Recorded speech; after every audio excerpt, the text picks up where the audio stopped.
कौसल्या सुप्रजा रामपूर्वा सन्ध्या प्रवर्तते उत्तिष्ठ नरसार्दूल कर्तव्यम् दैवमात्मिकम् कौसल्या सुप्रजा रामपूर्वा सन्ध्या प्रवर्तते उत्तिष्ठ नरसार्दूल कर्तव्यम् दैवमात्मिकम् उत्तिष्ठोत्तिष्ठ गोविन्द उत्तिष्ठ गरुडध्वज उत्तिष्ठ कमलाकान्त त्रैलोक्यम् मङ्गलम् कुरु मातः समस्त जगताम् मधुकैटभारे वक्षो विहारिणि मनोहर दिव्यमूर्ते श्रीस्वामि निःश्रित जनप्रिय दानशीले श्रीवेङ्कटेश दयिते तव सुप्रभातम् तव सुप्रभातमरविन्दलोचने भवतु प्रसन्नमुखचन्द्रमण्डले विधिशङ्करेन्द्रवनिताभिरर्चिते वृषशैलनाथदयिते दयानिधे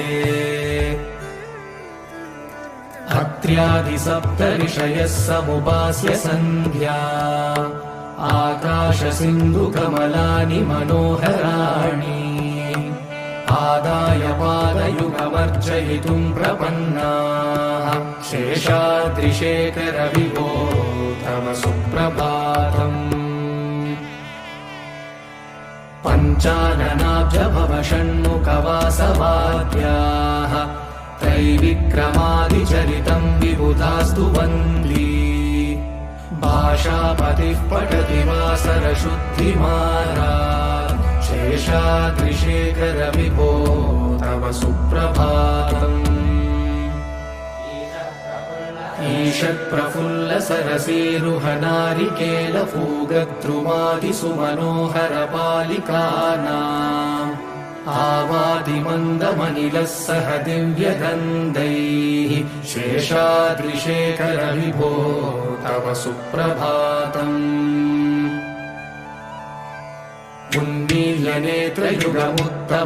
उन्मील्यनेत्रयुगमुत्तमपञ्जरस्ताः पात्रावशिष्टकदलीफलपायसानि भुक्त्वा सलीलमतकेलिसुखाः पठन्ति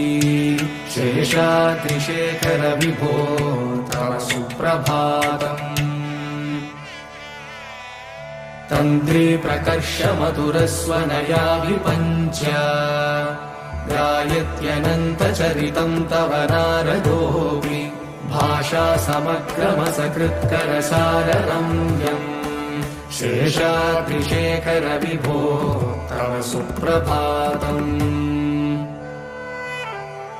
भृङ्गावली च मकरन्दरसानुविद्धजन्कारगीतनिनदैः सह सेवनाय निर्यात्युपान्तसरसी कमलोधरेभ्यः शेषाद्रिशेखर विभो तव सुप्रभातम्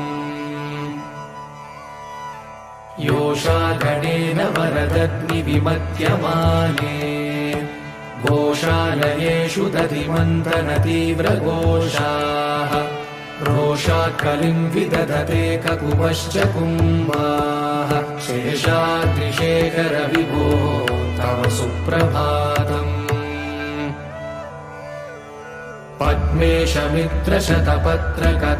पद्मेशमित्रशतपत्रकतालिवर्गाः हर्तुम् श्रियम् कुवलयस्य निजाङ्गलक्ष्म्या घेरे निनादमिव बिभ्रति तीव्रनादम् शेषाद्रिशेखर विभो तव सुप्रभातम् श्रीमन्नभीष्टवरदाखिल लोकबन्धो श्री श्रीनिवास जगदेकदयैकसिन्धो श्रीदेवतागृहभुजान्तर दिव्यमूर्ते श्रीवेङ्कटाचलपते तव सुप्रभातम् श्रीमन्नभीष्टवरदाखिल लोकबन्धो श्री श्रीनिवास जगदेकदयैक सिन्धो श्रीदेवता गृहभुजान्तर दिव्यमूर्ते श्रीवेङ्कटाचलपते तव सुप्रभातम्। श्रीस्वामी पुष्करिणिकाप्लवनिर्मलाङ्गाः श्रेयोतिनो हरविरिञ्च सनन्दनाद्याः द्वारे वसन्ति वरवेत्र हतोत्तमाङ्गाः श्रीवेङ्कटाचलपते तव सुप्रभातम्। श्रीशेषशैलगरुडाचल वेङ्कटाद्रिनारायणाद्रिवृषभाद्रिवृषाद्रिमुख्या आख्यां त्वदीयवसतेरनिशं वदन्ति श्रीवेङ्कटाचलपते तव सुप्रभातम्। सेवा पराशिव सुरेश कृशानुधर्म रक्षोऽम्बुनाथ पवमान धनादिनाथाः भद्राञ्जलि प्रविलसन्निज शीर्षदेशाः श्रीवेङ्कटाचलपते तव सुप्रभातम्। धाटेषु ते विहगराज मृगाधिराज नागाधिराज गजराज हयाधिराजाः स्वस्वाधिकारमहिमाधिकमर्दयन्ते श्रीवेङ्कटाचलपते तव सुप्रभातम्।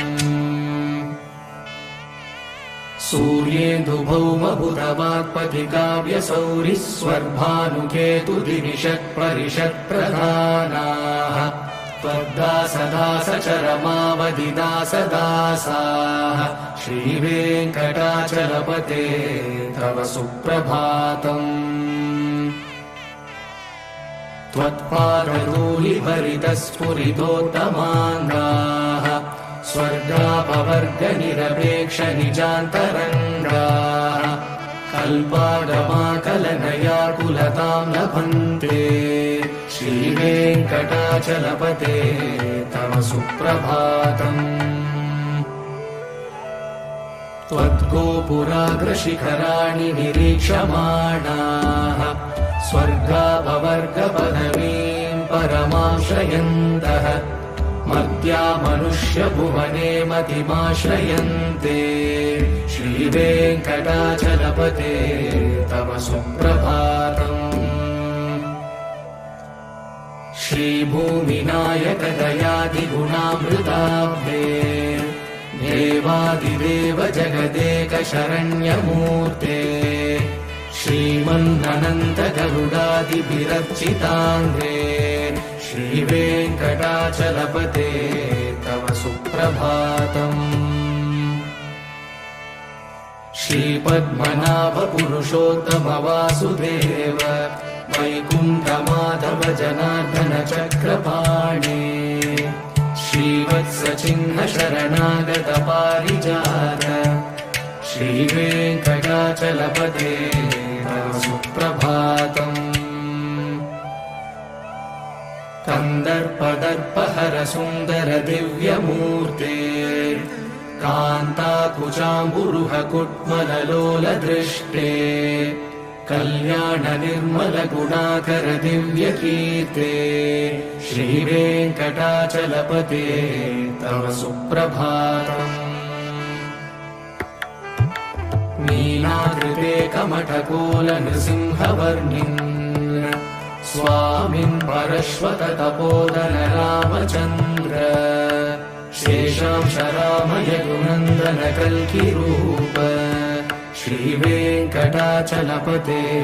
तव सुप्रभातम्। येलालवङ्गगणसार सुगन्धितीर्थम् दिव्यं वियत्सरिति हेमघटेषु पूर्णम्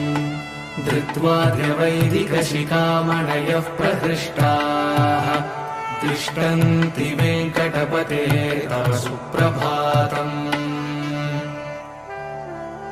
भास्वानुदेति विकचानि सरोरुहाणि सम्पूरयन्ति निनदैः ककुभो विहङ्गाः श्रीवैष्णवा सततमर्थितमङ्गलास्ते नामाश्रयन्ति तव वेङ्कटसुप्रभातम् ब्रह्मादयः सुरवरासमहर्षयस्ते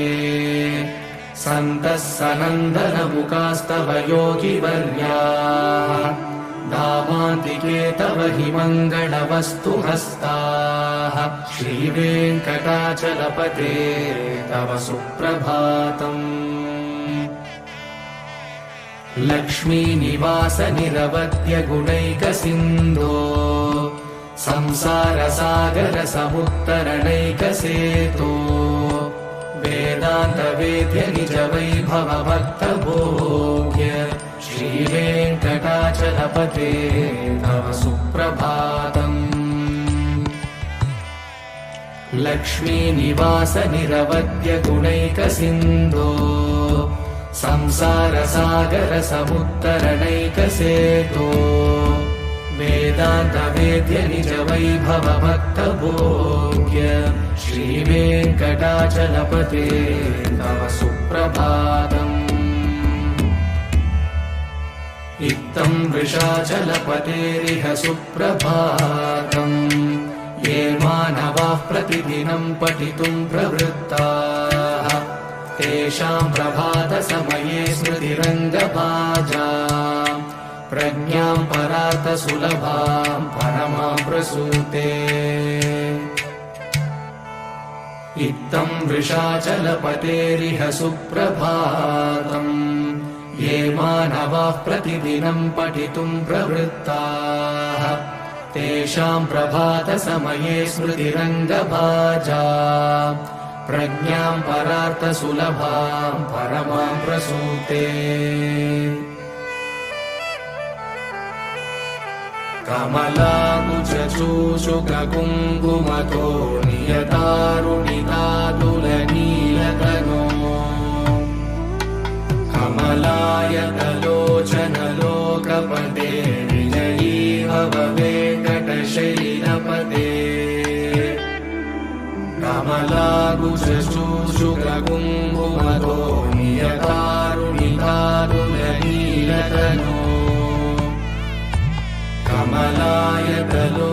कमलायतलोचनलोकपते विजयी भव वेङ्कटशैलपते स चतुर्मुख षण्मुख पञ्चमुख प्रमुखाखिल दैवतमौलिमणे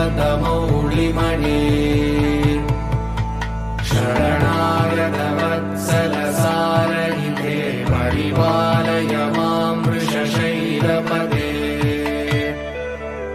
अतिवेलदया तव दुर्विषहैरनुवेलकृतैरपरादशतैः भरितं त्वरितं वृषशैलपते परया कृपया परिपाहि हरे अधिवेङ्कटशैलमुदारमते जनता विमतादिगदानरता परदेव दयारहितानि रमै कमलारहितानवरं कलये कलवेणुरवावशको भवतु शतकोटिहृता स्मरकोटिसमाद् प्रतिवल्लभिका विमता सुतदा वसुदेवसुतानवरं कलये अभिरामगुणाकरदाशरथे जगदेकधनुर्धर धीरमते रघुनायक राम रमेश विभो वरदो भवदेव दया जलधे अवनीतनया कमनीयकरं रजनीचरचारुमुखाम्बुरुहम् रजनीचरराजतमो मिहिरं महनीयमहं रघुराममये सुमुखं सुहृदं सुलभं सुकृतं स्वनुजं च सुखाय ममोघशरम् अपहाय रघुत्व विश्वमन्यमहं न कथञ्चन कञ्चन जातु भजे विना वेङ्कटेशं ननाथो ननाथः सदा वेङ्कटेशं स्मरामि स्मरामि हरे वेङ्कटेश प्रसीद प्रसीद प्रियं वेङ्कटेश प्रयश्च प्रयश्च विना वेङ्कटेशं ननाथो ननाथः सदा वेङ्कटेशं स्मरामि स्मरामि हरे वेङ्कटेश प्रसीद प्रसीद प्रियं वेङ्कटेश प्रयश्च प्रयश्च अहं दूरदृष्टे पदाम्बोजयुग्मा प्रणामे च यागत्य सेवां करोमि सकृत्सेवया नित्यसेवाफलं त्वं प्रयश्च प्रयश्च प्रभो वेङ्कटेश अज्ञानिना मया दोषान् शेषान् विहितान् हरे क्षमस्वत्वं क्षमस्वत्वं शेषशैलशिखामणे अज्ञानिना मया दोषान् शेषान् विहितान् हरे क्षमस्वत्वं क्षमस्वत्वं शेषशैलशिखामणे ईशानां जगतोऽस्य वेङ्कटपतेर्विष्णोर्परां प्रेयसीं तद्वक्षस्थलनित्यवासरसिकां तक्षान्तिसंवर्धिनी पद्मालङ्कृतपाणिपल्लवयुगां पद्मासनस्तां श्रियं वात्सल्यादिगुणोज्ज्वलां भगवतीं वन्दे जगन्मातरम् ईशानां जगतोऽस्य वेङ्कटपतेर्विष्णोर्परां प्रेयसीं तद्वक्षस्थलनित्यवासरसिकां तक्षान्तिसंवर्धिनी पद्मालङ्कृतपाणिपल्लवयुगां पद्मासनस्तां श्रियं वात्सल्यादिगुणोज्ज्वलां भगवतीं वन्दे जगन्मातरम्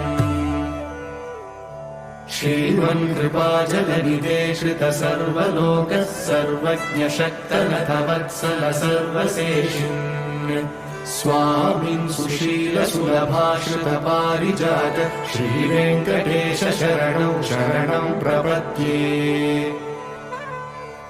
श्रीमन्कृपाजलनिधे श्रितसर्वलोकः सर्वज्ञशक्तनथवत्सल सर्वशेषिन्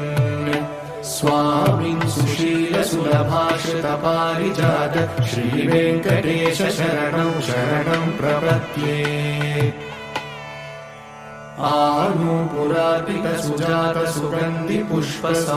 आनूपुरार्पितसुजातसुगन्धिपुष्पसौरभ्यसौरभकरौ समसन्निवेशौ सौम्यौ सदानुभवनेऽपि नवानुभाव्यौ श्रीवेङ्कटेश शरणं शरणं प्रपद्ये सद्यो विकासि समुदित्वरसान्द्रनागसौरभ्यनिर्भरसरोरुहसाम्यवार्ताम् सम्यक्षु साहसपदेषु विलेखयन्तौ श्रीवेङ्कटेश शरणौ शरणं प्रपद्ये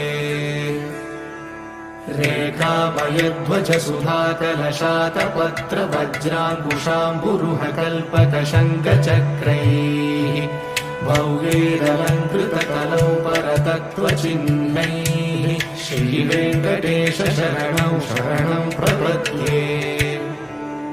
ताम्रोदराजुतिपराजितपद्मरागौ बाह्ये महोभिरविभूतमहेन्द्रनीलौ उद्यन्यकांशुभिरुदस्तशशाङ्कभासौ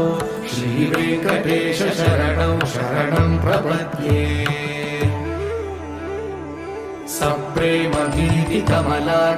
सप्रेमभीतिकमलाकरपल्लवाभ्यां संवाहनेऽपि सपदि क्लबमादधानौ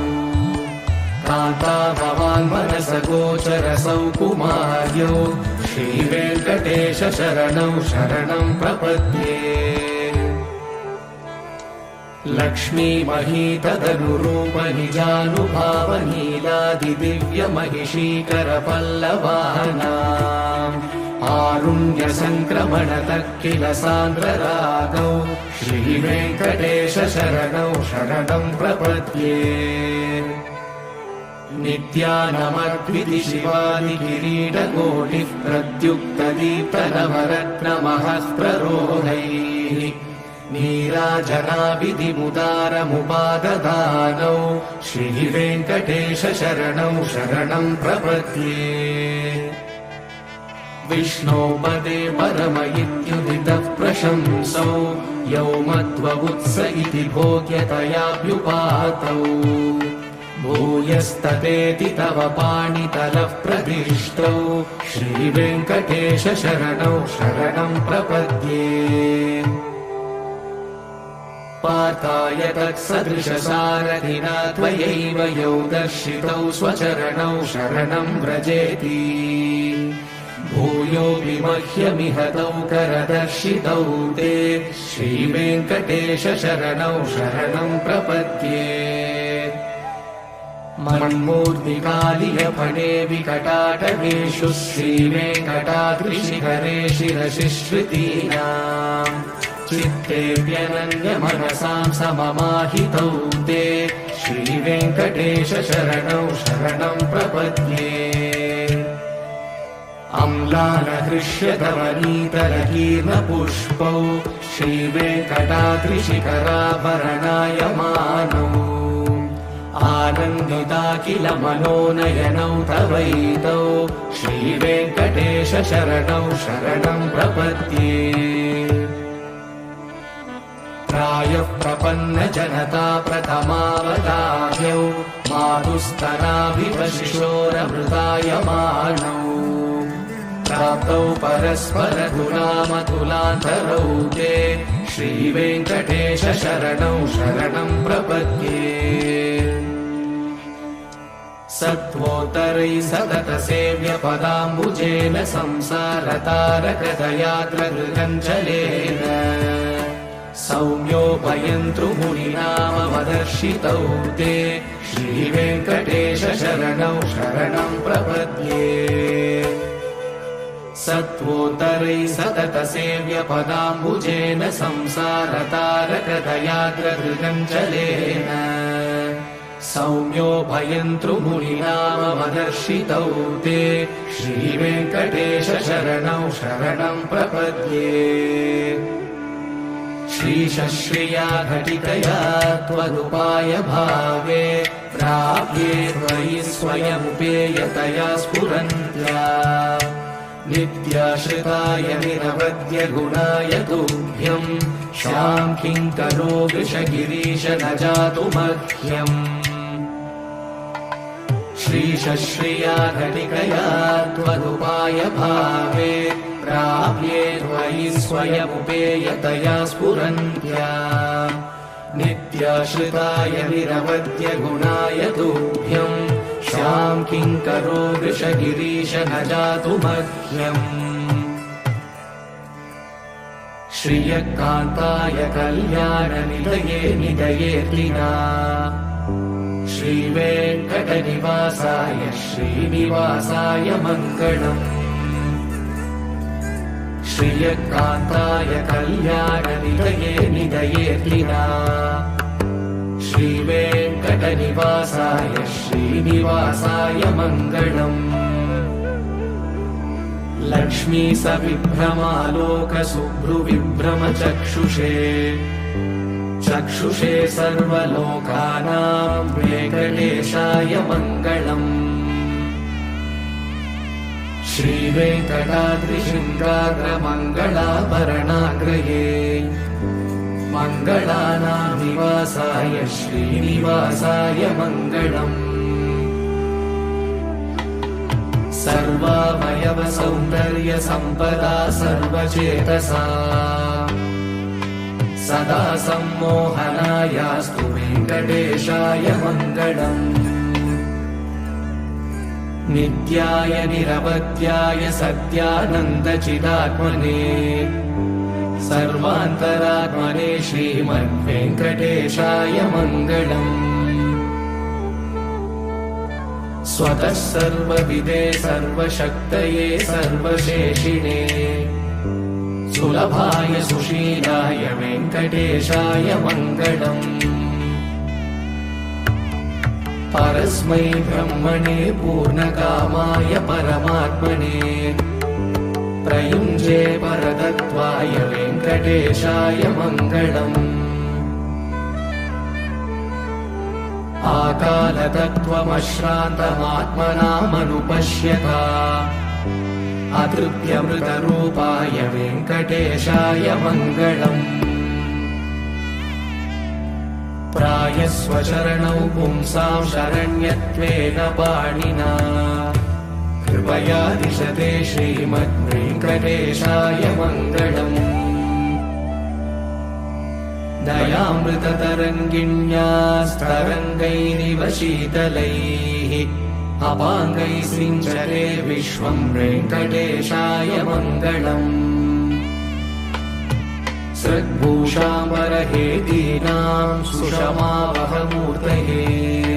सर्वार्तिशमनायास्तु वेङ्कटेशाय मङ्गलम् श्रीवैकुण्ठविरक्ताय स्वामि पुष्करिणीतटे रमया रममाणाय वेङ्कटेशाय मङ्गलम् श्रीवैकुण्ठविरक्ताय स्वामि पुष्करिणीतटे रमया रममाणाय वेङ्कटेशाय मङ्गलम् श्रीमत्सुन्दरजामातृमुनिमानसवासिने सर्वलोकनिवासाय श्रीनिवासाय मङ्गलम् श्रीमत्सुन्दरजामातृमुनिमानसवासिने सर्वलोकनिवासाय श्रीनिवासाय मङ्गलम् शासनपरैः मध्वाचार्यपुरोगमैः सर्वैश्च पूर्वैराचार्यैः सत्कृतायास्तु मङ्गलम्।